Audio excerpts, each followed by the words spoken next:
I died because a vending machine fell on me while I was fighting it for a cup of noodles. When I opened my eyes in another world, I heard 300 emotions at once, and the awakening crystal cracked in my hand.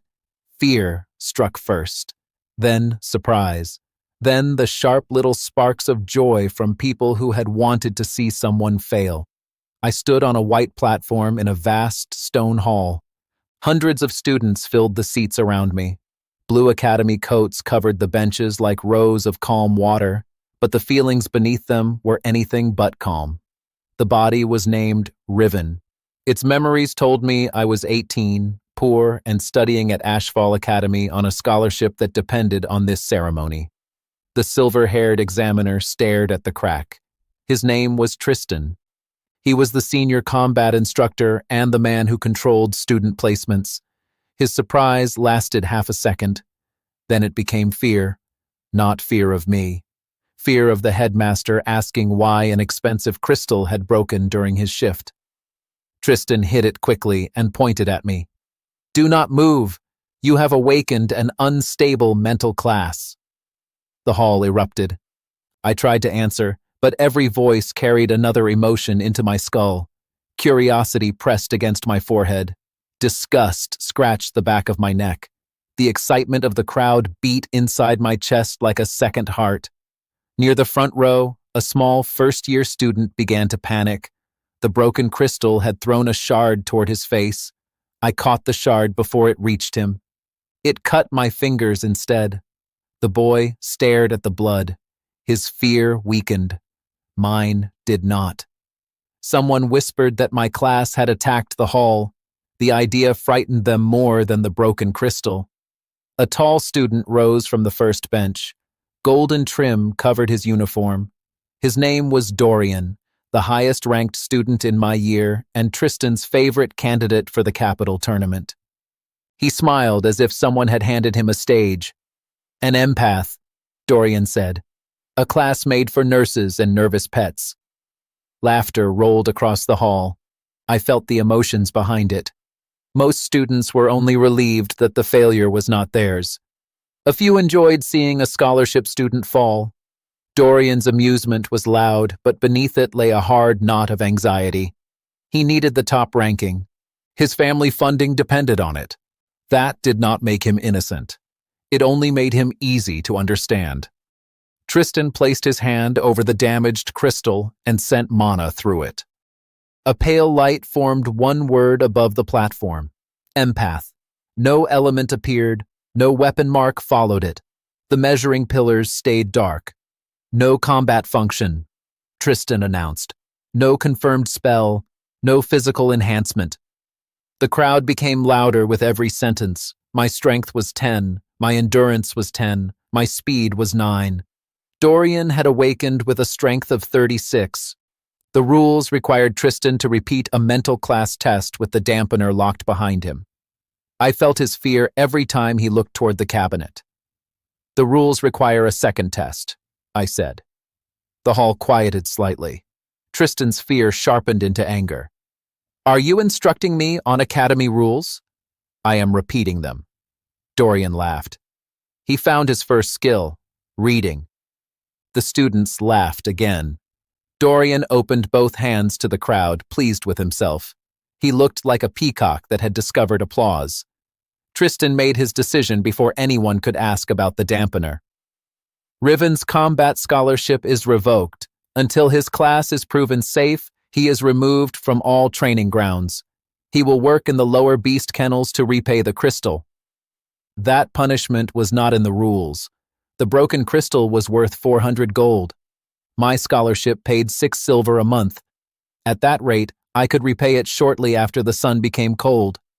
Several teachers exchanged uncomfortable looks, but none objected. The public ranking board changed behind me. My name fell from 183rd place to the bottom, 412th. The number flashed above the hall doors for everyone to see. Dorian received an A rank recommendation and 20 gold before my blood had dried. I felt his satisfaction follow me out, along with the small, cold thread of fear buried beneath it. He had been afraid when I looked at him. That was worth remembering. The lower kennels smelled of wet fur, old straw, raw meat, and cleaning acid. Bruno, the kennel keeper, was built like a barrel with arms. He read Tristan's order twice, then looked at my cut hand. He gave me a broom, a bucket, and boots that were one size too large. Then he showed me 12 locked cages. Most held harmless training beasts. One held an ash hound with iron-gray fur and a metal collar. The animal was larger than a horse. A healing bandage covered its side. "Do not enter that cage," Bruno said. It returned from a field trial angry. Its bite force is enough to crack stone. The hound looked at me. Its anger hit my mind like an open furnace. I gripped the broom and waited for another headache. Instead, a quiet voice spoke inside my head. The system had found me. It did not produce a glowing window. It spoke as calmly as a clerk reading the price of bread. My failed awakening had met the condition for hidden class evolution. 3 paths were available. King of Emotions was a legendary control class. Lord of Fear was an epic curse class. Combat Empath was a common support class. The third sounded like someone who brought towels to a battlefield. Then the system explained the difference.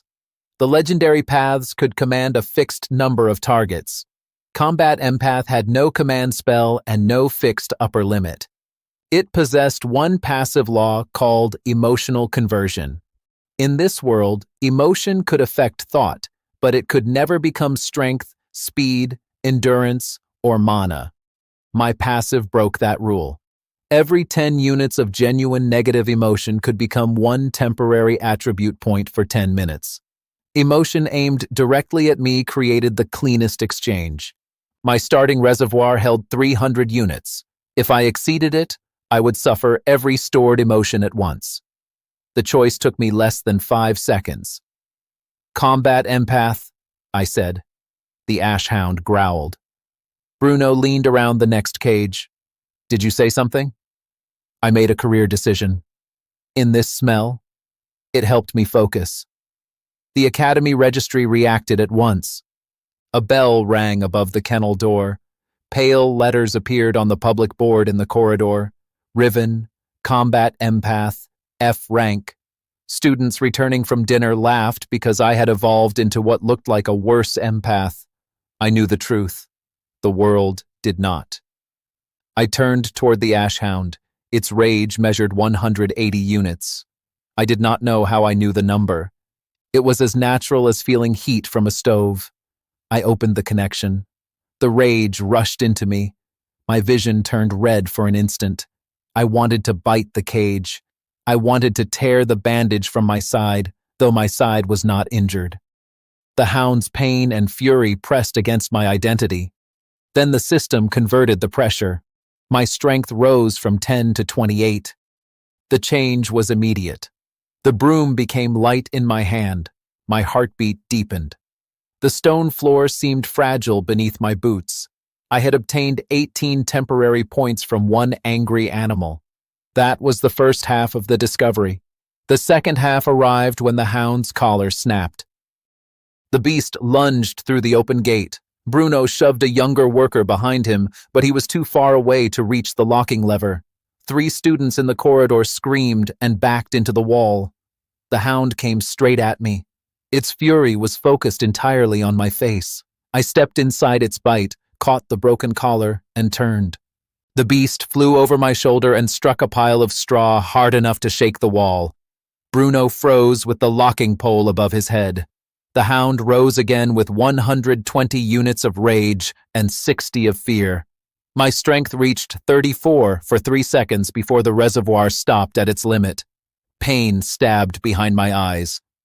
300 emotions pushed against the inside of my skull, and I understood the price. If I took 1 unit more, I would lose control. I did not need more.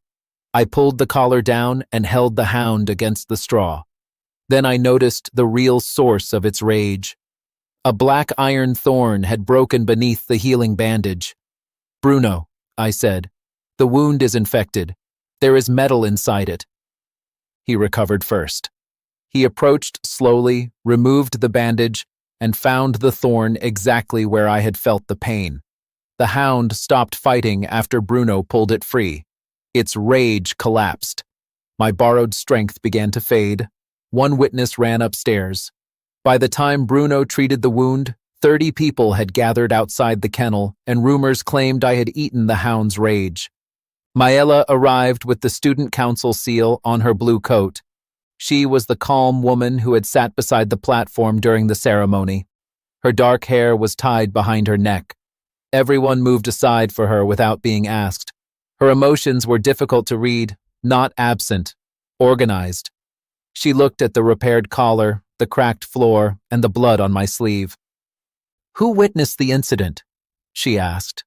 Bruno raised his hand. The 3 students copied him. "Riven stopped the hound," Bruno said. "He also found the iron in its wound. The academy owes a standard containment reward." Tristan appeared at the top of the stairs before Maela could answer. Dorian followed him with more than 40 students. They had come quickly. Fear traveled faster than fire when it had a good story to carry. Tristan examined the cage. "An F-rank student cannot overpower an ash hound." Dorian stepped closer. He was still wearing his new red sword badge. Maybe the animal was drugged. The hound showed him its teeth. Dorian moved half a step back. The crowd noticed. I felt his embarrassment become anger. 90 units, clean and warm. Tristan pointed at me. "Until we perform a controlled test, no reward will be issued." Maela opened the rule book attached to her council seal. 5 witnesses are enough for a lower beast incident. We have 4 direct witnesses and a memory crystal in the corridor. The crystal above the door flashed. It replayed the hound flying into the straw. 40 students watched me throw it again. Their laughter disappeared. Dorian's anger climbed to 140 units. "A single lucky movement proves nothing," he said. "Let him stop 1 strike from me." His strength was 36. Mine had returned to 10. It was still a generous offer. "1 strike?" I asked. "1 is enough." Maela registered the unarmed challenge. Students leaned over the dining hall railings. Kitchen workers opened the service windows. 2 teachers came down to watch. Dorian rolled his shoulders and smiled for the crowd. He wanted to erase the image of himself stepping away from the hound. His anger focused on me. I converted it. 14 temporary points entered my strength. My value rose to 24. It was still below his 36. Dorian drew back his fist. Fire wrapped around his arm even though the rules forbade spells. The crowd gasped. Maela's voice turned cold. "Dorian!" He attacked anyway. His fist crossed half the distance. Then he saw that I had not moved. For the first time that day, he wondered if I knew something he did not. His fear appeared. 120 units. My strength jumped from 24 to 36. His fire weakened. The exchange pulled at his focus and reduced the force of his attack. I caught his fist in my left hand. The impact cracked the stone under my boots. My hand did not move. Dorian stared at our joined fists. So did everyone else. His fear rose to 180 units. My reservoir reached its limit. The veins in my arm burned, but my grip tightened. "Was that the strike?" I asked. Someone in the kitchen laughed. Then the entire corridor exploded with noise. Dorian tried to pull free. He could not. The memory crystal recorded every second. I released him before the emotional pressure broke me. He stumbled backward and struck the railing with his hips. A tray fell from the service window and landed over his head. For one perfect moment, the strongest student in my year stood silent beneath a metal tray while 40 witnesses tried not to laugh. The kitchen workers failed first. The students followed. Even Bruno made a sound like a coughing bear. Tristan's face hardened. His plan to bury the kennel incident had become a public defeat for his best candidate. The registry crystal flashed again. It confirmed that I had passed a direct combat assessment against an A-rank candidate. My name moved from 412th place to 206th. Mayella collected the containment reward herself. 30 silver coins went into my hand. Bruno added the small iron thorn core removed from the hound's wound. It was worth another 15 silver if refined. My strength returned to 10, and 3 angry choirs seemed to shout inside my head. Without emotion to convert, I was ordinary. Without control, I was dangerous. Near midnight, I sat at a narrow table in the empty dining hall. Mayella placed a bowl in front of me. Thick chicken soup steamed beneath golden drops of butter. Soft rice filled the bottom.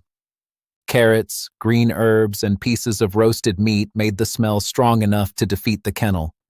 She added warm bread with a crisp brown crust. "The kitchen made too much," she said. I could feel that this was not true. A tragic mistake. The academy may never recover. I tore the bread and dipped it into the soup. The crust softened while the center held the broth. After one mouthful, the noise in my head became easier to bear. Mayella sat across from me with a cup of tea. "You caught the crystal shard before it hit that boy," she said. "It was close. No one else saw it. They were watching the broken crystal. You saw it. I was watching you." Her calm shifted for the first time. A small, warm pulse moved beneath it, then disappeared behind discipline. She looked at my trembling hand. "Your class has a cost. Everything useful does. That is the kind of answer people give before doing something foolish. I recently fought a vending machine. My history supports your concern." She did not understand what a vending machine was, but the picture in my memory reached the edge of her empathy. She laughed once, quietly. Then every candle in the dining hall bent toward the floor. The warmth vanished from Mayella's face. I felt something below us. It was not one emotion. It was a lake made from thousands of them. Shame from failed exams. Anger from public rankings. Fear of expulsion. Despair from students who had spent years being told they were not enough. 14,000 units rested beneath the academy. My reservoir could hold 300. I placed the spoon down. Far below the dining hall, something enormous inhaled, and for the first time, it tasted me. I woke before sunrise with the ash hound's anger still trapped behind my eyes. For 3 minutes, I hated blankets, walls, doors, and a harmless wooden chair. Then the emotional backlash faded, and I remembered that none of those objects had bitten me. The system explained the cost in its dry voice. Every 100 units held at one time produced 1 minute of backlash after the borrowed power ended. If my reservoir overflowed, the backlash would begin immediately, and I would no longer choose what I attacked. That was useful information to receive before breakfast. My public victory had already changed the academy.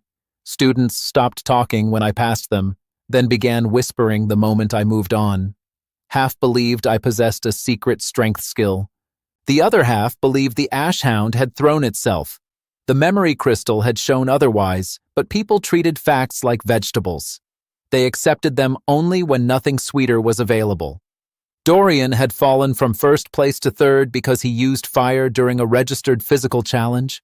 His punishment was small, but his humiliation had repeated on every public crystal in the dormitories. Someone had added a metal tray to his portrait on the dining hall notice board. He tore it down before breakfast. Another appeared before he reached class. My own situation was less comfortable. Tristan had restored my access to the training grounds, but not my scholarship. I still owed 400 gold for the awakening crystal. 30 silver would not solve that problem. I went to the lower kennels and found Bruno grinding the iron thorn core into dark powder. "This will raise 1 base attribute by 1 point," he said. "Not much, but permanent." Strength. Most mages choose mana. Most mages are not punched by their income source. He mixed the powder with bitter green liquid. I drank it. My stomach felt warm, and my base strength rose from 10 to 11. That single point mattered. Borrowed power multiplied my options, But normal growth decided what remained when the room was calm. A bell called every second-year student to the trial yard. 400 students gathered around a circular pit. 3 giant projection crystals floated above it. The daily team assessment was supposed to use groups of 4 against a restrained C-rank ironback. Tristan stood beside the pairing board. His controlled expression hid 200 units of anger. The emotion was aimed at me. I could have taken 20 points before he spoke. I chose not to. Carrying an instructor's anger through a long speech sounded exhausting. Yesterday's incident created confusion about Riven's class, Tristan announced. Today we will perform a fair public assessment. Mayella stood with the student council observers. Her calm tightened. The pairing board lit up. Dorian received 3 B-rank support students. I received 1 partner. Her name was Astra. The crowd moved away from her before she stepped forward. She had short red hair, heavy gauntlets, and enough anger inside her to heat the entire yard. 520 units rolled from her in violent waves. Astra was a berserker. Her strength rose with rage, but after 2 minutes she stopped recognizing allies. Last month, she had broken a teammate's shield, both his arms and a statue of the Academy founder. The statue had not been involved. No one had volunteered to join her since. 2 students are not a legal team, Mayella said. Tristan smiled. Combat Empath is classified as support. Astra's combat value counts as 3 ordinary candidates under emergency trial rules. Those rules apply during monster attacks. Then they should be grateful for realistic training. The students heard every word. Tristan wanted the danger to look official and my failure to look natural. Astra stopped beside me. If I lose control, run. How fast? Faster than the last 3. That explains why they are not here. She looked at me for a moment, then laughed. Her anger fell by 20 units. Our target emerged through the iron gate. The ironback resembled a boar built by someone who disliked doors. Black plates covered its shoulders. Its weight exceeded 2,000 pounds. Dorian's team had needed 8 minutes and 40 seconds to force it into the surrender circle. The board set that time as the morning record. Dorian leaned against the rail with his arms crossed. His new tray-free portrait glowed behind him. "Try not to stand behind her," he called. Astra confuses teammates with furniture. The crowd laughed carefully. No one wanted Astra to hear them too clearly. The gate closed behind us. The ironback charged. Astra met it with both fists. The collision sounded like 2 carts striking head-on. Stone cracked under her boots. Her strength was 42, but the beast still drove her backward. Her rage climbed from 500 to 700 units. My reservoir held only 300. I drew 200 units into myself and converted them into 20 points of speed. My speed rose from 9 to 29. The remaining 100 became 10 points of strength, raising it from 11 to 21. The emotional pressure filled my reservoir. Astra's fury rushed through me. For one dangerous second, the ironback looked less like a monster and more like a problem that could be solved by punching the moon. I moved before that idea improved. I ran along the beast's armored side, stepped on its rear plate, and reached the control seal behind its neck. The seal had been turned to its highest setting. This was not a normal C-rank trial. "Tristan increased the aggression level," I shouted. The projection crystal enlarged the seal for every witness. The number 5 shone on it. Legal student trials used level 3. The crowd stopped laughing. Tristan's anger became fear. Mayella raised her council seal. "The setting is recorded." The ironback threw me from its back. I landed, rolled, and felt Astra's rage spike past 1,000 units. Her eyes lost focus. She struck the ironback's face. Then she turned toward me. "Run," she said through clenched teeth. The conversion had taken only part of her anger. It had made me stronger, but it had not solved her problem. The system spoke one sentence. Energy did not care which direction it traveled. I could turn fear into strength. Strength was only an ordered result. If I could order negative pressure into an attribute, I could order it into a stable emotion. I opened the connection again. 200 units of Astra's rage entered my mind. Instead of sending them into my muscles, I reversed their shape. The red pressure cooled. I returned the same amount as calm. The effect hit Astra in the middle of her swing. Her fist stopped a finger's width from my nose. The wind from it moved my hair. The entire trial yard went silent. Astra blinked. I can see you. That is normally how eyes work. No, I can still see you. Wonder replaced her rage. It was the first time she had remained aware after crossing her limit. The ironback charged us from behind. Astra turned, caught both tusks, and smiled. My turn. She lifted 2,000 pounds of armored beast and threw it into the surrender circle. The impact shook dust from every railing. The timer stopped at 4 minutes and 12 seconds. For one breath, no one reacted. Then the projection crystals changed. Dorian's record of 8 minutes and 40 seconds moved to second place. Our names appeared above it. Riven and Astra. 4 minutes and 12 seconds. The trial yard erupted. Students pressed against the rail. Berserkers from the upper classes shouted Astra's name. Support students stared at me as if an F-rank badge had begun speaking. Dorian looked at the board, then at his 3 carefully chosen partners. Their combined team had taken twice as long. His fear returned. It tasted better than victory. Tristan struck the control stand with his palm. The result is invalid. Riven interfered with another student's mind.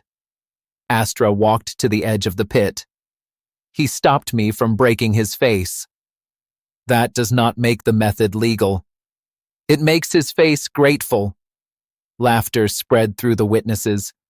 Maella projected the class regulations above the yard. Emotional support is listed as the primary legal function of an empath. You classified him as support yourself. Tristan had built the trap with his own words. Now he stood inside it. The score remained. The public board recalculated my combat value. My position rose from 206th to 67th. My provisional F-rank badge changed to D because our team had defeated a C-rank target under an illegal level 5 setting. Astra rose from 109th place to 44th. Every board in the academy displayed the movement. Dorian tore his gaze away. He had dropped to 5th. One strange support trick will not win the tournament, he said. Then you have nothing to fear, I replied. His fear increased by 40 units. The crowd felt it even if they could not measure it. His answer arrived too slowly. Whispers followed him when he left the yard. The assessment office paid us 12 gold each for a record against an altered target. Tristan tried to delay the payment. Maella stood beside the clerk until the coins reached our hands. 12 gold was 20 times my old monthly scholarship. By noon, the academy shops had raised the price of emotional training tools. Rumors had created a market before I had created a plan. I spent 6 gold on a braided focus cord. It had belonged to a retired mind mage and could help separate foreign emotions from my own. Bruno tested it, found no curse, and tied it around my wrist. The cord expanded my safe reservoir from 300 units to 600. I kept 5 gold and 70 silver. The remaining 30 silver bought 2 healing tonics and paid the kennel workers to repair the floor I had cracked. Money had become equipment. Equipment had become capacity. Capacity would become temporary strength. That cycle was simple enough to trust. The social change was less simple. Students who had laughed yesterday now waited outside the kennel with questions. A shield bearer offered 2 silver for help controlling battle panic. A young fire mage asked whether I could remove stage fear before an oral exam. Someone left a basket of fruit with a note that only said, "Please stand near me during rankings." I accepted no private work yet. I did not know whether repeated conversion could damage someone. Power without records was only a faster way to discover regret. Astra ignored that concern and followed me through the afternoon. Do it again, she said. No, I will pay. With what? She opened one pocket. It contained 2 buttons, a bent spoon, and a piece of dried meat. The spoon is good. Keep it. Your financial empire needs a foundation. We trained with measured pulses instead. She raised her anger to 100 units by striking a practice post. I took 50, cooled it, and returned it. We repeated the exchange 6 times. By sunset, she could recognize the moment before she lost control. My focus cord grew warm, but held. Mayela watched from the council balcony. She wrote down every result. When Astra tried to increase the test from 100 units to 500 without warning, Mayela threw a chalk block at her forehead. It hit with surprising accuracy.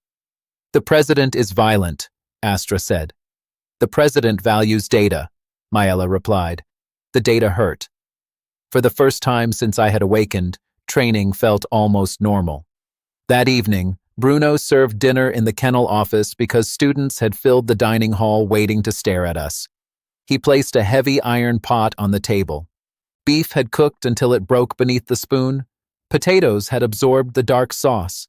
Sweet onions, black pepper, and roasted carrots filled the room with warm smells.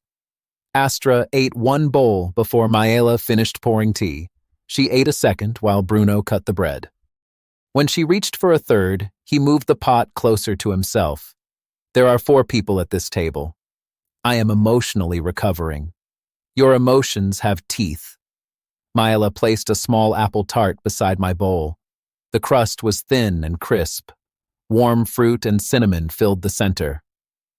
The kitchen made too much again? I asked. Their mistakes are becoming personal.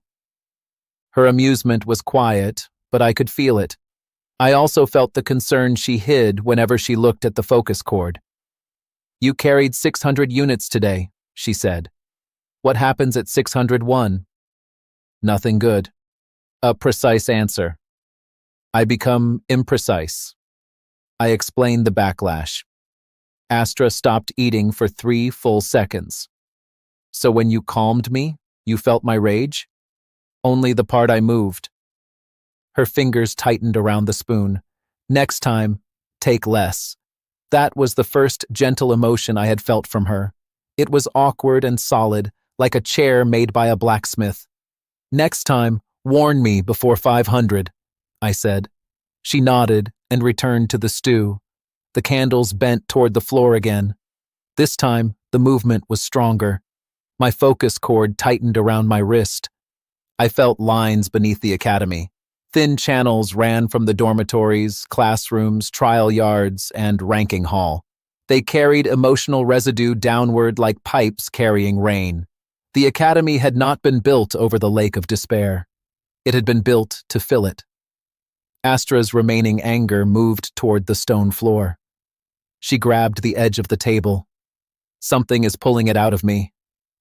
Mayela stood. Can you locate the source? I followed the current with my mind. The amount below us had risen from 14,000 units to 21,000 in less than 1 day. Then every sleeping student in the eastern dormitory screamed at the same time.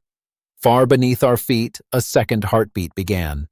By sunrise, the eastern dormitory had produced 300 frightened students and no clear explanation.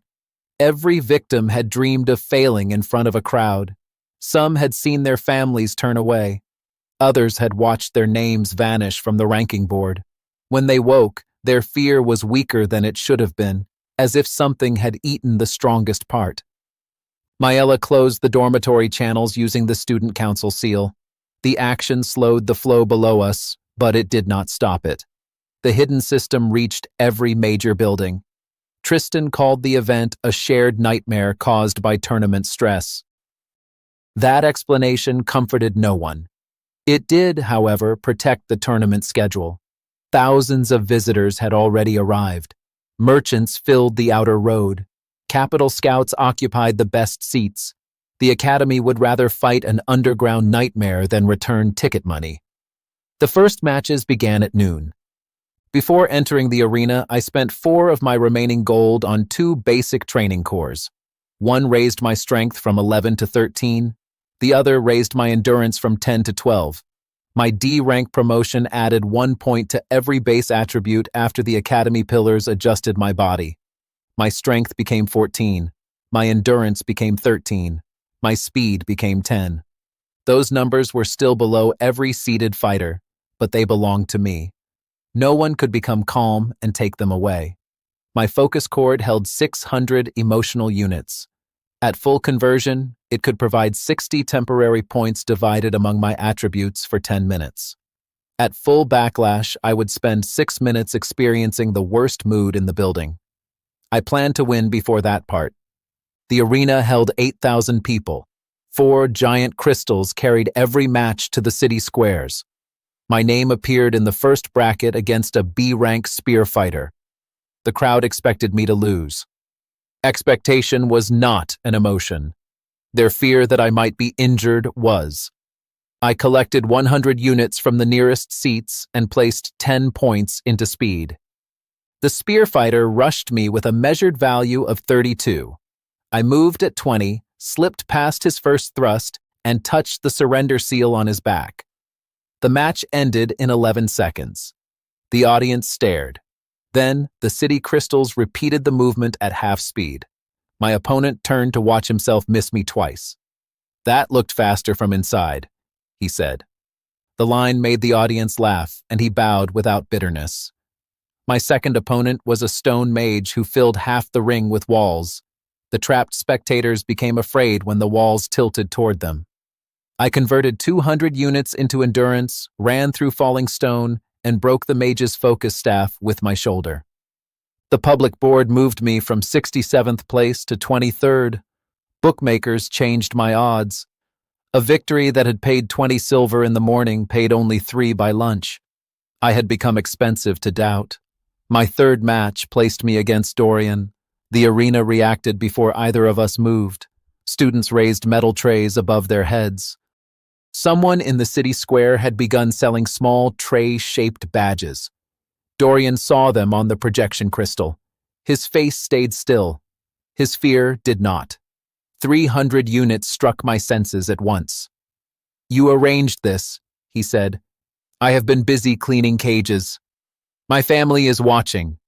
That sentence carried more truth than he intended. His father had promised him control of the family guard if he finished first. If he fell below the top 5, the position would go to an older cousin. Tristan had used that pressure to turn him into a weapon. I understood the fear. I did not forgive the choices made with it. The bell rang. Dorian swallowed a red combat tonic before the referee could stop him. Fire burst from his shoulders. His strength climbed from 37 to 48, but pain moved through his emotions.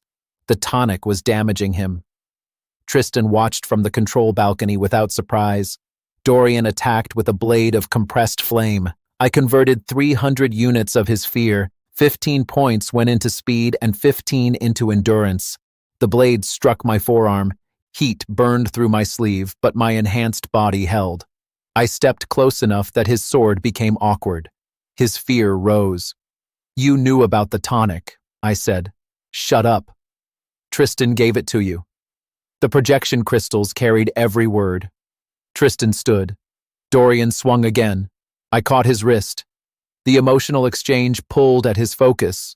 His fire blade shortened from 3 feet to 1. The audience saw it shrink. His fear climbed past 400 units. My reservoir reached 500. I sent another 10 points into strength, raising it from 14 to 24, while his combat control fell by the same amount. I turned his wrist and placed him on one knee. He tried to summon more fire. The red tonic burned his veins instead. I felt his fear change into despair. "Surrender," I said quietly, "or the tonic will damage your core." He looked toward Tristan.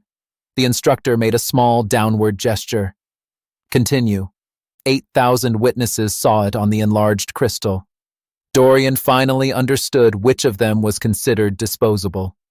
He released the sword. "I surrender." The bell rang. For several seconds, the arena was silent. Dorian had not been thrown into a wall. He had not lost his uniform. Yet the defeat cut deeper than the tray. He had obeyed Tristan for years. Tristan had ordered him to destroy his own core for one public victory. Medical mages carried him from the ring. Before they left, Dorian pointed at the control balcony. He gave me the tonic. The crowd turned as one body. Tristan sat down slowly. My name rose from 23rd place to 7th. Dorian fell to 19th. I received 10 gold for reaching the final round. It was the first tournament prize, and the clerk paid it under the eyes of 3 student council witnesses. The final began at sunset. Felix entered from the northern gate. He had won the academy tournament 2 years in a row. His class was Iron Vanguard, and his base strength measured 56. He wore no bright armor and made no speech. He simply stepped into the ring and checked the leather straps around his hands. The crowd trusted him completely. That made him dangerous to me. Felix felt no anger, no despair, no fear. "I watched your matches," he said. "You grow stronger when people lose control." "That is close enough. Then I will not lose control." "That is also close enough." He smiled once. The bell rang. Felix crossed the ring faster than Dorian's flame.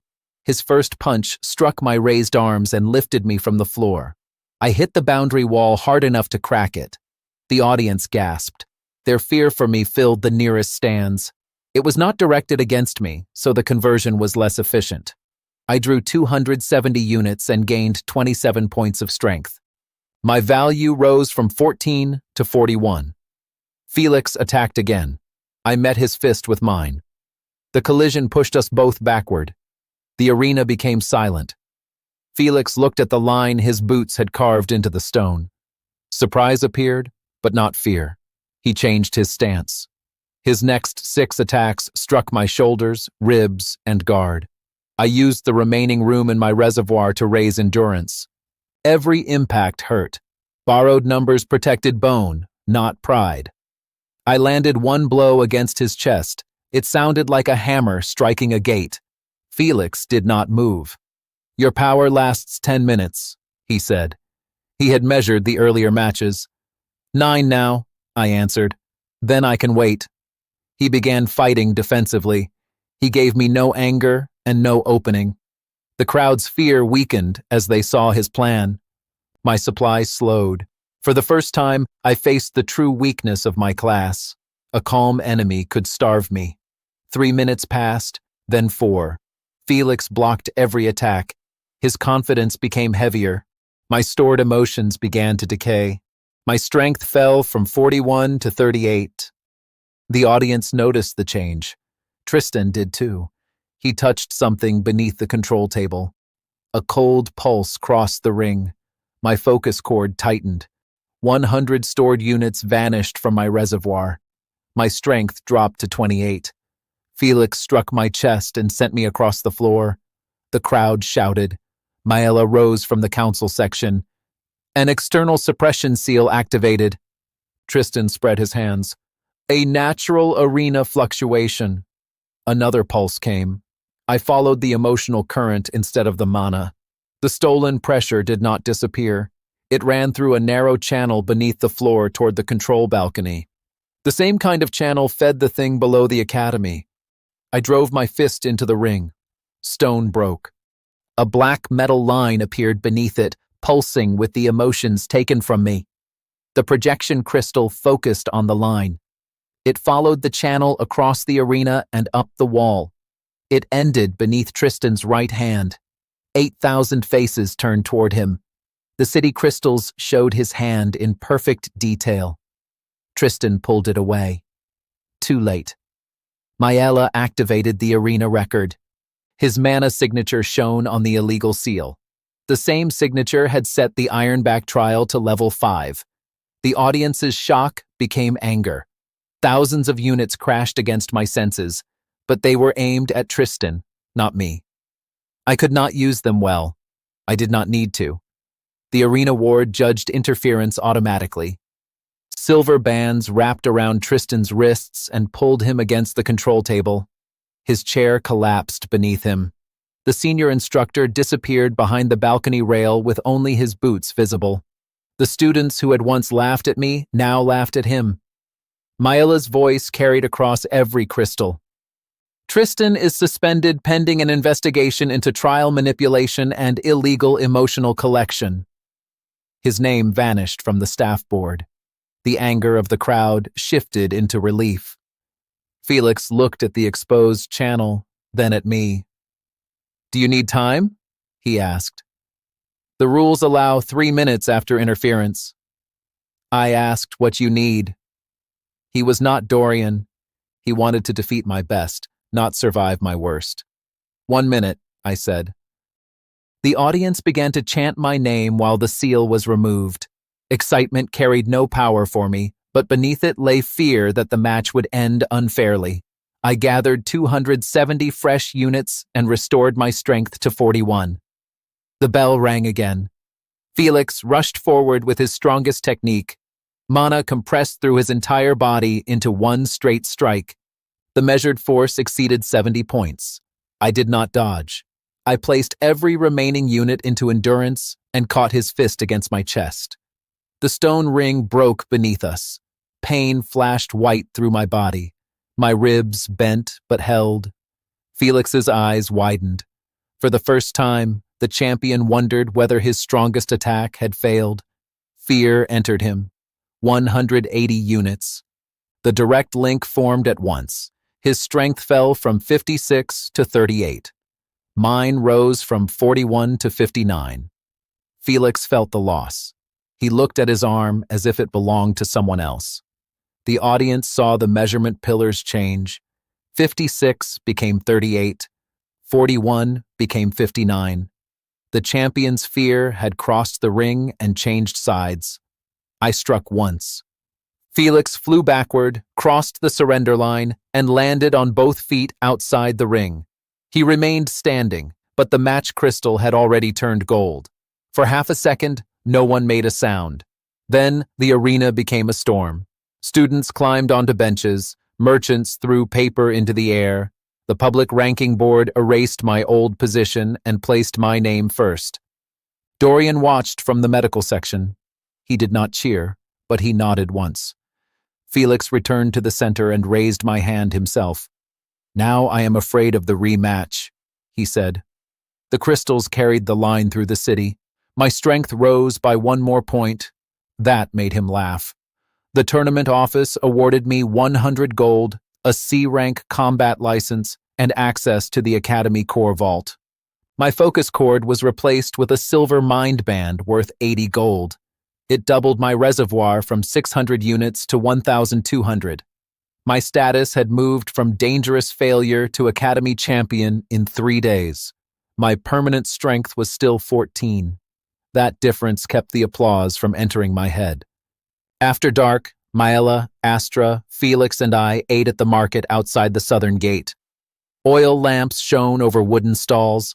A cook dropped thick noodles into hot broth, added sliced beef, green onions, and a soft egg, then placed the bowl in my hands. Steam warmed my face. The broth tasted of roasted bone and pepper. The noodles were firm, and the egg yolk melted into the soup. Astra carried 6 grilled meat skewers in one fist and 2 honey buns in the other.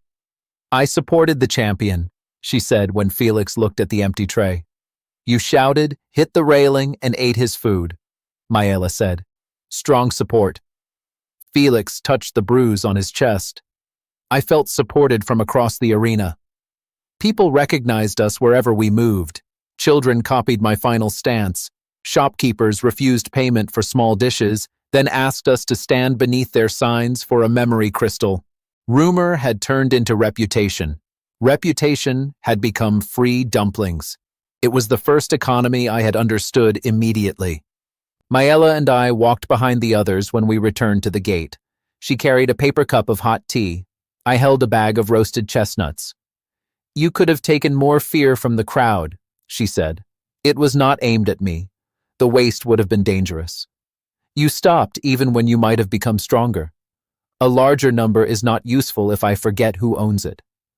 The warm pulse beneath her calm returned. "That is why I was watching you," she said. I turned toward her. The academy gates slammed shut before I could answer. 20 black-armored guards formed a line inside the courtyard. A thin man in a gray capital coat stood between them. His name was Perrin. The silver emblem at his throat belonged to the Imperial Class Directorate. Behind him, Tristan stood with his wrists free. Perrin unrolled a red warrant. Riven, holder of the Forbidden Combat Empath class, is charged with emotional theft, unlawful attribute manipulation, and corruption of an Imperial Academy. The celebration died around us. I felt no anger from Perrin, no doubt, no mercy, only a small, carefully buried fear. It was aimed at the thing beneath the academy. The fourth day began with my hands locked inside silver restraints and my prize money frozen by the capital. Perrin had wanted to take me through the gate at once. Maella stopped him with one sentence. Ashfall Academy holds an independent charter. Any arrest based on class function requires a public assessment before removal. Perrin knew the law. His irritation produced no anger, only a slight pressure behind his perfect calm. "Then the assessment will be public," he said. That was what he wanted. By morning, the central arena had become a tribunal. The broken floor was covered with white stone. 3 capital judges sat above the ring. 8,000 seats filled again, and projection crystals carried the hearing into the city.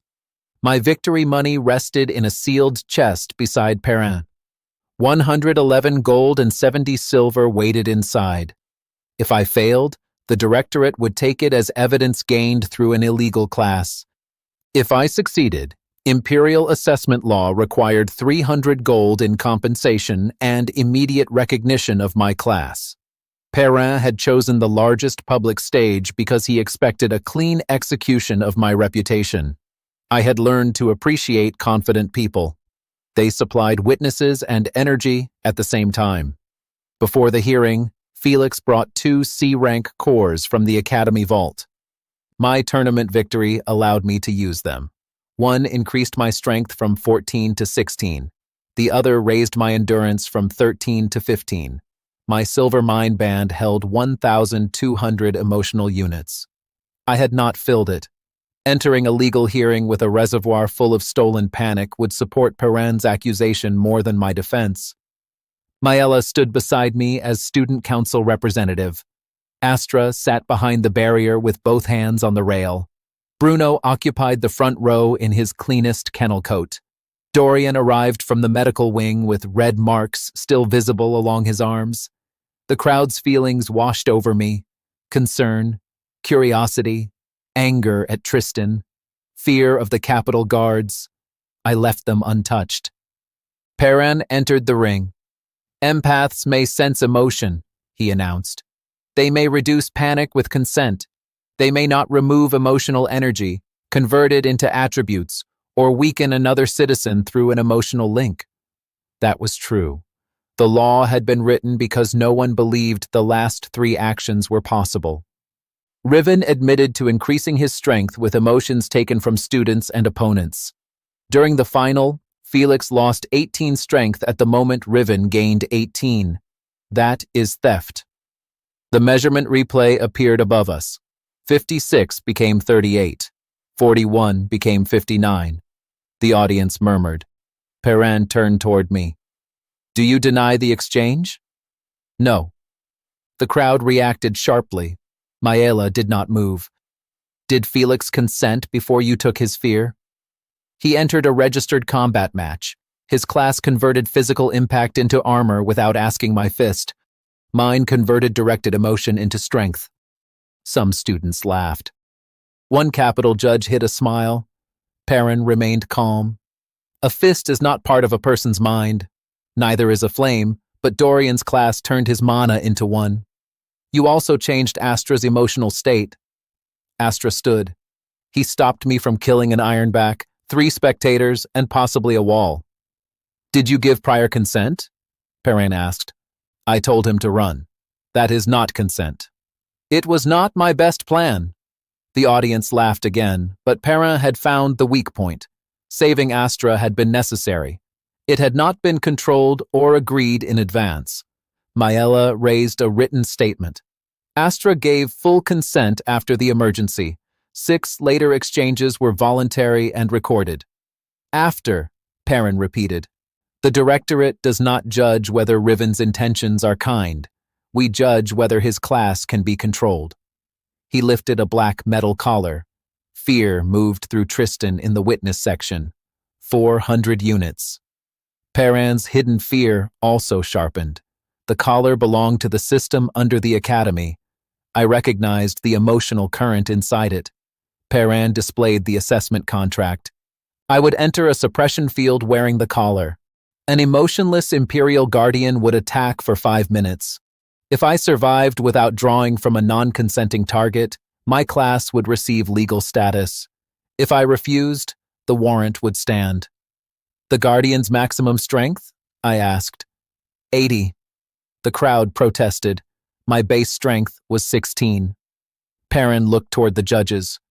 A class that requires victims to survive is not a combat class. It is a parasite. He wanted the Academy to hear that word. I felt shame appear in some students who had cheered for me yesterday. He was rebuilding the public story one emotion at a time. I accept, I said. Maella turned toward me. The collar is connected to the lower channels. I know. That was not reassurance. It was agreement. Perrin locked the metal around my neck. Cold pressure entered my focus band and emptied it. My reservoir fell to 0. An Imperial Guardian stepped through the northern gate. It was a metal figure more than 7 feet tall. No living mind moved inside it. No fear, no anger, no despair.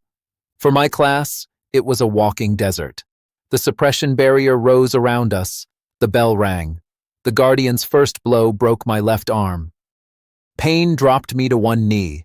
The audience shouted, but the barrier filtered every emotion before it reached me. The collar pulled even the small amount inside my body downward. I rolled beneath the second strike. Metal crushed the stone where my head had been. My speed was 11 after the C rank adjustment. The Guardian moved with a value of 60. I could not outrun it in a straight line. I used angles instead. I stayed near its left leg, where the heavy shoulder limited its reach. The third blow missed. The fourth tore my coat. The fifth struck my ribs and threw me across the ring. 1 minute passed. The crowd's fear pressed against the outside of the barrier. I could feel thousands of units, but the collar diverted them below. That was when I noticed the new detail. The stolen fear did not form one smooth current. Every small thread carried a different texture. Bruno's concern felt heavy and direct. Astra's felt hot. Dorian's contained the remembered pain of the red tonic. Maella's fear was quiet, cold, and entirely focused on keeping me alive.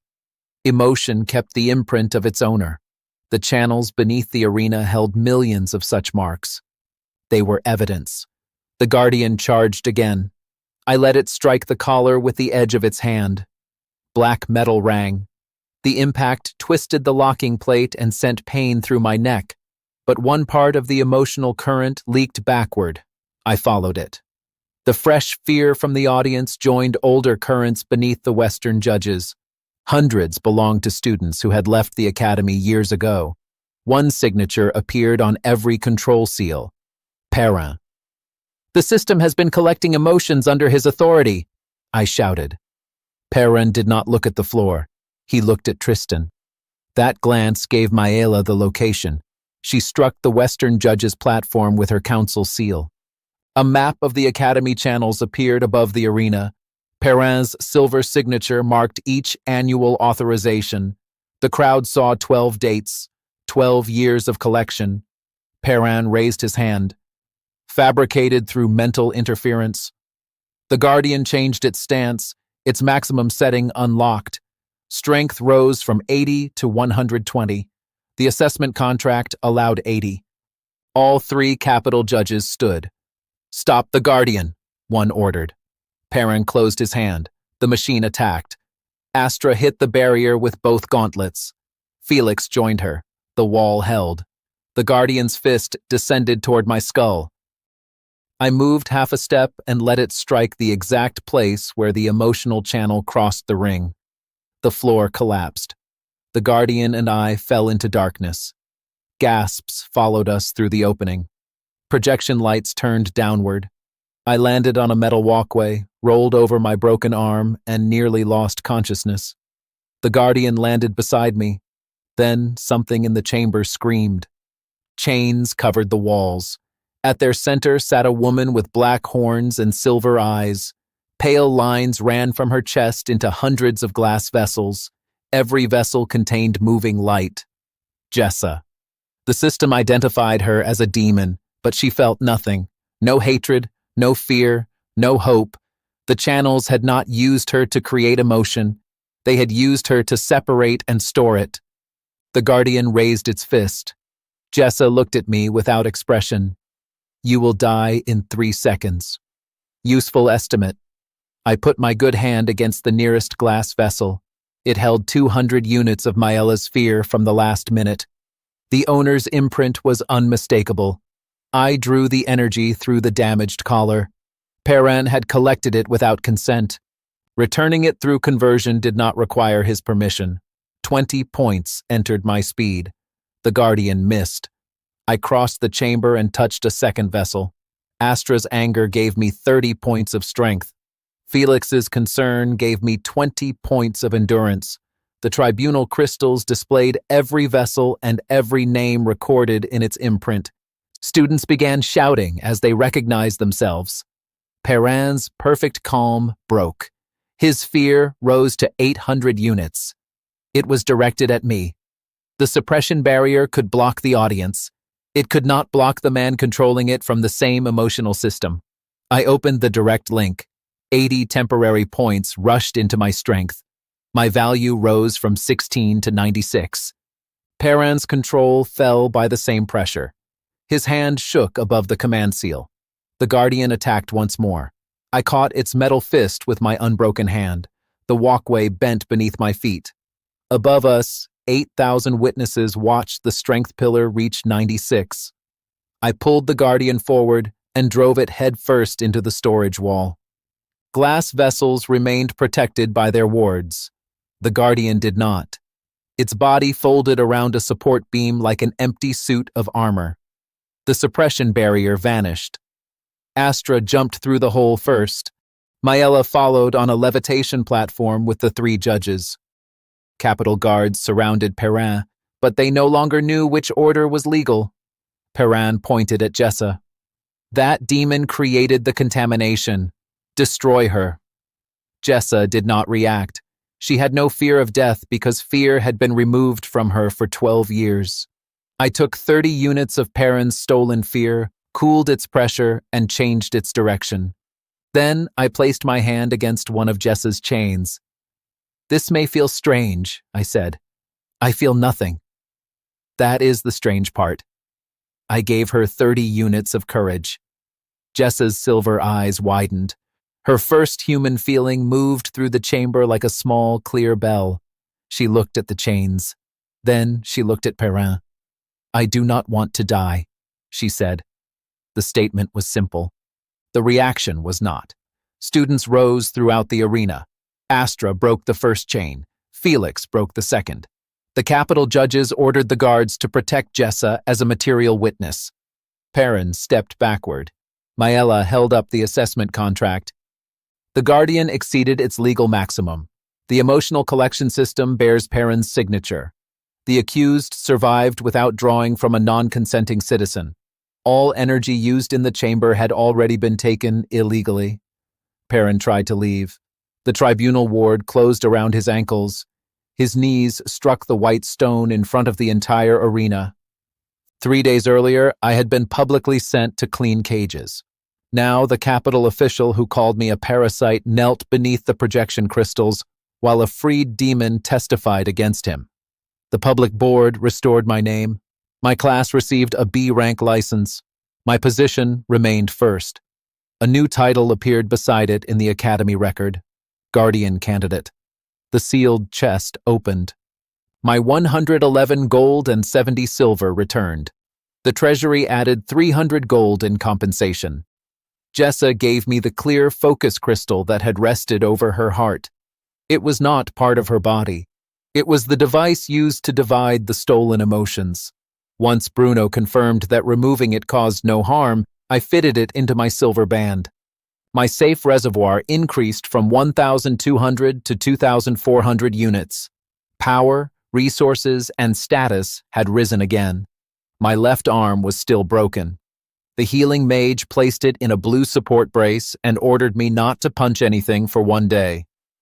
Astra asked whether kicking was allowed. The healer made her leave the room. Near midnight, we gathered in the dining hall kitchen. Public celebration filled the main room, but too many new emotions frightened Jessa. Maela brought a honey cake to the small preparation table. Its top was dark gold. Warm syrup soaked the soft layers. Crushed nuts covered the edges, and cream melted where the knife passed through. Jessa studied her slice for a full minute. "It contains no mana," she said. "That is normal cake behavior," I replied. She took one bite. Joy burst from her so suddenly that my focus band flashed. Jessa put the fork down. "This object is dangerous." Astra reached for the plate. "I can remove it." Jessa pulled the cake away with both hands. "The danger is mine." Maela laughed. Even Felix, who had come to report on the guards, smiled. The kitchen smelled of roasted chicken, warm sugar, and fresh bread. Butter melted over small potatoes beside my plate. For several minutes, no one discussed rankings, demons, or imperial crimes. Maela sat close enough to adjust the strap on my broken arm. "You said everything useful had a cost," she murmured. I was trying to sound wise. "It was annoying. That means it worked." Her fingers remained against my wrist for one extra breath. Warmth moved beneath her calm. I did not draw it. Some feelings were more valuable when left exactly where they belonged. Jessa's fork stopped halfway to her second bite.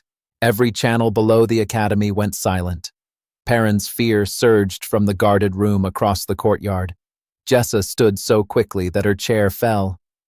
"You stopped the feeding," she said. The floor trembled. "Was that bad?" Astra asked. The system was never a prison. Jessa's new fear filled the kitchen. It was a bowl. Stone split beneath the central arena. A black hand, larger than a house, reached into the night sky. Jessa whispered the creature's name. "Sable is awake." The fifth day began before sunrise when a hand the size of a house tore the arena in half. Stone benches rose into the air. Projection crystals spun above the courtyard. Students ran through clouds of dust while the black hand pulled a head from the ground. Sable had no eyes. It had mouths. Hundreds opened across its face and shoulders. Each whispered a different failure in a familiar voice. "You were never strong enough. Your family regretted paying for you. Everyone saw you fall." The emotional lake beneath the academy surged from 21,000 units to 60,000. Sable drank it through the black channels. Its second arm broke through the tournament ring. The remaining arena ward measured its combat value at 900. Felix looked at the number and said he preferred fighting me. A slab of stone fell toward the dining hall doors. Astra caught it above her head. Her boots sank into the floor. "Move!" she shouted. Bruno drove the kitchen workers and younger students beneath the western arch. Maela activated every council crystal at once. Blue arrows appeared along the ground, guiding people toward the outer courtyards. Panic became movement instead of a crush. That saved hundreds before the first minute ended. It also gave Sable more food. Fear poured from the fleeing students. Black mist wrapped around the creature's chest. Its combat value climbed from 900 to 1,050. My B rank adjustment had raised my strength to 19, my endurance to 18, and my speed to 13. Against Sable, those numbers were decorative. My focus crystal held 2,400 emotional units. I opened it completely. Fear rushed into me from every direction. 200 points entered endurance. 40 entered speed. My reservoir filled in less than one breath. The world slowed. I crossed the courtyard, pushed a falling support beam away from several students, and reached the western arch before Sable's hand struck. I took the impact on my shoulder. The ground broke for 20 feet behind me. My healing brace shattered. My enhanced endurance held, but blood filled my mouth. Thousands watched from the upper grounds and surviving city crystals as one student stopped the hand. Sable pulled back. For the first time, the creature noticed me as something more than food. Then my reservoir began to burn. 2,400 units carried 2,400 different owners. I felt a mother's fear for her son, a first-year student's shame over a failed spell, Dorian's terror that his family would discard him, Tristan's certainty that the city would fall if the emotional engine stopped. The feelings stacked inside me until my name became difficult to remember. 24 minutes of backlash waited if I released them. If I took 1 unit more, the backlash would begin while Sable's hand was still above me. I had reached my limit. Sable still held more than 57,000 units. It struck again. Astra hit the wrist from the side. Felix drove both hands into one black finger. Dorian appeared on the broken wall and fired a white flame into the nearest mouth. The 3 attacks moved Sable's hand by less than 1 foot. That was enough. I escaped beneath it. The hand crushed the empty ground. Dorian landed badly beside me. His injured core made his fire flicker. "Do not look surprised," he said. "My family is still inside the city." "I was surprised you missed the mouth. There are hundreds. Generous target." He almost smiled. Then one of Sable's whispers used his father's voice, and fear crossed his face. The creature's value climbed again. Jessa stepped onto the ruined arena platform. Her chains were gone, but pale marks remained across her arms. "Damage will not kill it while the channels feed," she said. Sable was made to hold negative emotion until it could be burned as barrier power. The Directorate kept filling it after the barrier failed. Perrin had known it would wake. That was the fear I had sensed. "How do we empty it?" Maella asked. Jessa looked at me. I already knew the bad answer. "Through one converter." Maella's calm cracked. "He can hold 2,400. Sable now holds 62,000. Astra punched another falling stone into smaller pieces. "Then we need 26 rivens." "One has caused enough paperwork," Maella said. Sable's lower mouths opened. Black shapes spilled from them. They looked like wolves made of smoke, each carrying the frightened face of a student. Felix gathered the combat classes at the eastern stairs. Astra took the western side. Dorian climbed the central wall and began burning the smoke creatures before they reached the evacuation paths. The battle spread across the academy. I released 100 units from my reservoir, reversed the pressure, and sent it toward Maella. "Consent?" I asked. She understood at once. "Given." 10 units of calm entered her. The remaining 90 became courage. Her fear did not vanish. It became ordered enough to use. The system's voice spoke inside my mind. The emotional imprint had returned to its owner. Because Maella had accepted the exchange, none of the energy remained inside my reservoir. I had not destroyed 100 units. I had moved them through myself. My available space increased by 100. I pulled another 100 from Sable and returned it to Maella. Her courage rose, but a human mind had limits. After 300 units, her hands began to shake. One person could not receive an entire lake any more than I could hold it. Maella looked at the glowing council network on the ground. "Not one person," she said. She raised her seal. Her voice reached every academy badge and surviving projection crystal. "All students who can understand me, listen. Riven can remove the fear feeding Sable, but he cannot hold it. He needs willing receivers. If you consent, place your hand on your badge and say yes." Bruno answered first. Felix, Astra, and Dorian followed while holding the evacuation lines. Blue lights appeared across the academy. 10, then 50, then 200. Students who had laughed at my class placed their hands over their badges. Teachers joined them. Kitchen workers, healers, guards, and merchants followed. 1,200 people gave clear consent. The council network linked their emotional imprints to mine. The system recognized a relay. It was not a new power. It was the same conversion with a larger destination. I opened every channel. Sable screamed. Fear poured through me in waves of 2,400 units.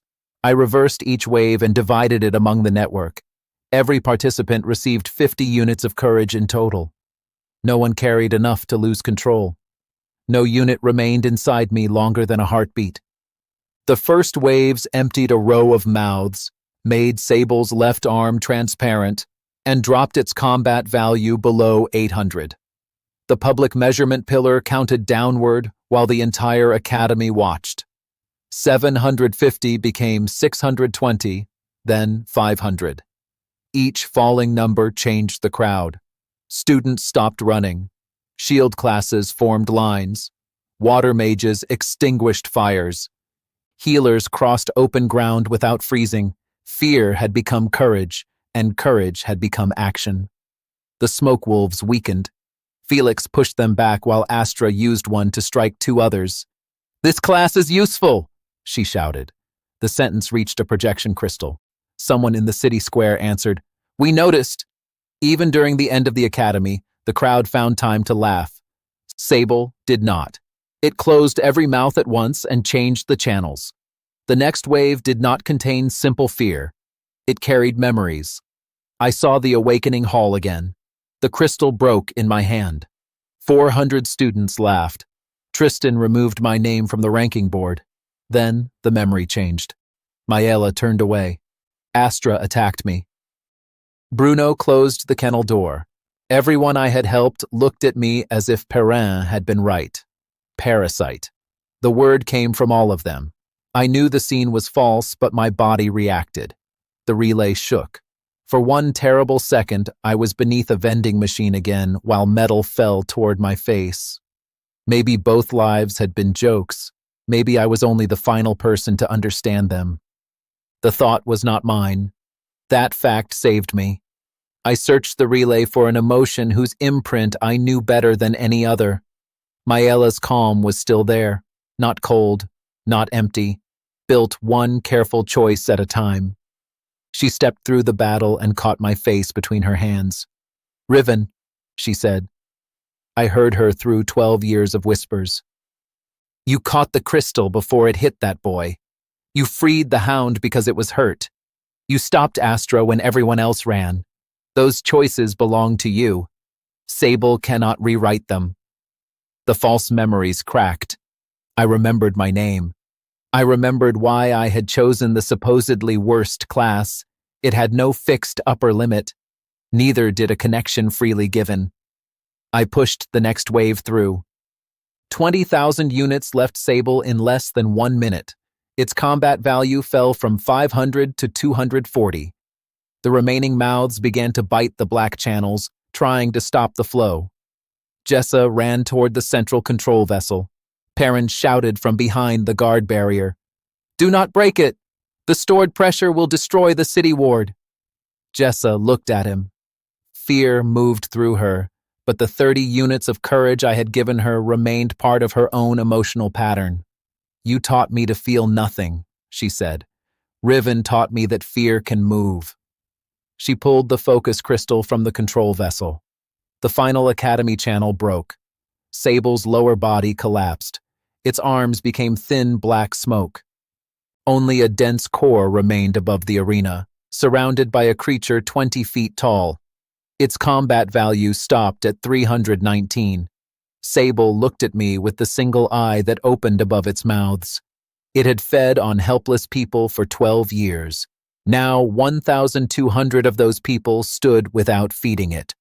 For the first time in its existence, Sable felt fear of a human being.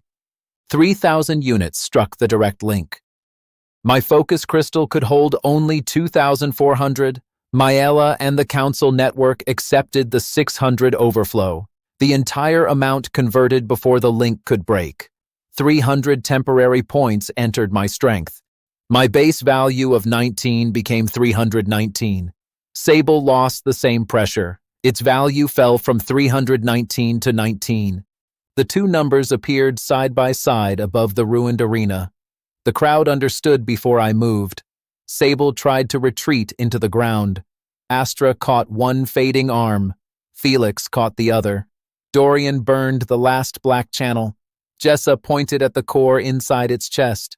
Maela kept the relay open. I jumped. The borrowed strength broke the stone beneath my feet and carried me above the arena wall. Sable opened every remaining mouth. Thousands of stolen voices screamed that I would fail. I had heard that opinion before. It had not improved with repetition. I drove my unbroken fist into the core. For one silent instant, nothing happened. Then a white crack crossed the black sphere. The crack divided into 10. Then 100. Sable shattered above Ashfall Academy. Dark fragments turned into harmless gray dust. The shockwave rolled over the city, bent every tree beyond the walls, and cleared the clouds from the evening sky. I fell through the dust. Felix and Astra tried to catch me at the same time. They collided with each other. Maela used a council barrier instead. I landed on a blue cushion of mana while the two strongest physical fighters in the academy lay in a pile beneath me. Strong support, Astra said from under Felix. The surviving crystals carried the moment across the city. Laughter came first, then cheering from the academy and city squares. The ranking pillar flashed 319 twice and went dark. My strength faded after 10 minutes. The backlash arrived. I felt 1,200 people's fear, courage, shame, and relief. The focus crystals split across the center. My knees failed. Maela caught me before I reached the ground. The system spoke through the noise. My emotional channels had survived, but safety protection had sealed them for 7 days. Until the seal ended, I could not absorb even one unit. My strength returned to 19. My broken arm still hurt. That was a fair reminder that temporary power was temporary. The city council declared Sable a national calamity and issued the standard victory bounty. 1,000 gold was placed under my name. Added to the money already returned by the tribunal, I now owned 1,411 gold and 70 silver. The academy gave me Sable's cracked core. I did not absorb it. Bruno sealed it inside a lead box for future study. My B-rank license remained, and the Academy Board added Guardian of Ashfall beneath my first-place position. For 7 days, my cheat was useless. I liked that balance more than I expected. That evening, the dining hall had no roof, so Bruno built a cooking fire in the western courtyard. Long tables stood beneath the open sky. He fried rice with eggs, pieces of roasted chicken, green onions, and ginger in a black iron pan. Butter melted over hot bread rolls. Pots of sweet tea passed from hand to hand. The rice was crisp at the edges and soft in the center. The chicken skin carried salt and smoke. After a day filled with borrowed terror, the simple warmth of food felt more powerful than 300 strength points. Astra ate beside the sealed core so no one could steal either it or her fourth plate. Felix had wrapped both hands in bandages. Dorian sat across from him, quiet but no longer alone. Jessa guarded the remaining honey cake with open suspicion. No one treated her as a prisoner. Students came to thank me, but Maela sent them back to their meals after my eyes began to lose focus. She sat beside me and placed a cup of tea between my hands. I could not feel her emotions. The 7-day seal had made the world quiet. "Is this what normal people hear?" I asked. "Usually less complaining." "A peaceful species. You should try being one." Her hand found mine beneath the table. I did not need a class to understand why she left it there. "You do not have to carry everyone alone," she said. "There were 1,200 volunteers." You know what I mean. I do. For a short time, the academy was only warm food, tired voices, and stars visible through a roof that no longer existed. Then the sealed core beside Astra began to knock. Once, twice, 9 times. Jessa's joy vanished. She placed both hands on the lead box.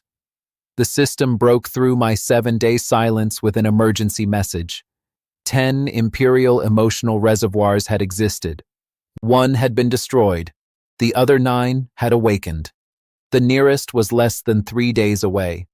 A capital communication crystal lit above the ruined arena. An unfamiliar man appeared in its red light. Jessa recognized him as Rexel, director of the Imperial program. He looked at the broken academy, the sealed core, and finally at me. Ashfall has produced a successful converter, he said. Bring Riven to the capital alive. Behind his image, 9 black shapes began to move across an Imperial map.